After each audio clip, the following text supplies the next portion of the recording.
la Fondazione di Sardegna non è solita fare investimenti diretti in nuove iniziative.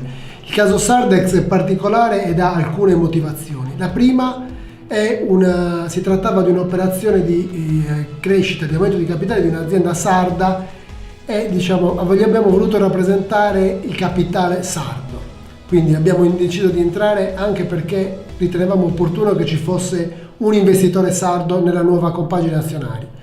Il secondo punto è che noi riteniamo che il modello Sardex nella sua versione tradizionale può avere un effetto sul contesto economico che ormai è descritto in ampia letteratura, ma noi pensiamo che possa manifestarsi in maniera concreta. La terza ragione è invece legata a alcuni progetti innovativi che riguardano sostanzialmente la possibilità di usare la piattaforma Sardex per la gestione di progetti no profit della fondazione.